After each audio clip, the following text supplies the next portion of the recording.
right, let's go and finish our entire conversation on Prime Video's new series Butterfly, which stars Daniel Dae Kim. A few weeks ago, I did one of my See It or Skip It videos where I told all of you that you should definitely check out this new series from Prime Video. I had only seen the first 2 episodes at that time, but now that I have finished it and have full thoughts on the entire season, let's do a full-on deep dive with full spoilers. But before we do so, my name is Jake, and I just love talking movies and television, especially when it comes to reviewing, ranking, and recommending. So if you are interested in any of that, go ahead and give me a follow. Honestly, the only real reason why I wanted to make this video and talk about the ending of the show is because of that ending. In no way, shape, or form did I ever think that this show was gonna not only continue for a season 2, but end in a massive cliffhanger. I don't know why I thought this, but for some reason, I thought that this was a limited or mini series, that there wasn't going to be a continuation, that the entire story took place over these 6 episodes. Now, before we do get into the ending, I just want to say that I do still agree with my See It ranking I gave to it after the first 2 episodes. I think everyone should check out this series. Look, it's not the greatest thing that you will ever see. It's not one of the better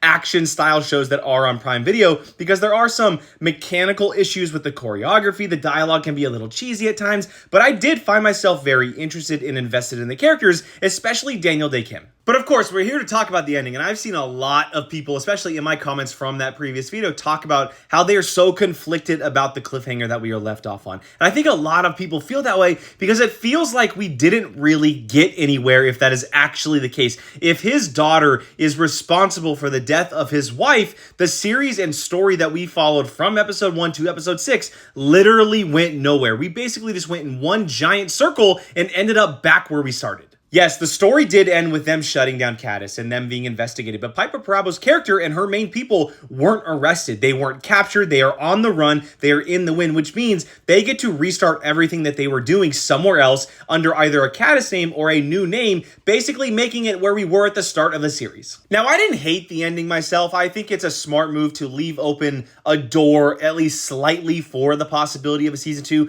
We have rarely seen Prime Video cancel a show like this after just one season. I think it's going to do well enough to where it's going to get that second season, and I don't believe that his daughter did do that to his wife. I think that she was either captured or something had happened where she was taken, and unfortunately the wife was collateral damage in the way, because it doesn't feel like her character to do that after everything that they just went through. The decisions that she was making throughout the season with her father, with her new sister, and her stepmother doesn't make me believe that she would do that she would instantly turn and basically be a sleeper agent for Caddis the entire season. Don't get me wrong, she's an absolute psycho, but I don't believe that after that moment she turned in the first episode that everything from there on was a lie. If for some reason you're watching this video and have not seen Butterfly yet, like I said earlier, I would still say see it. Check out Butterfly on Prime Video. I definitely think it is worth the watch. It is only 6 episodes, making it a very quick and bingeable watch.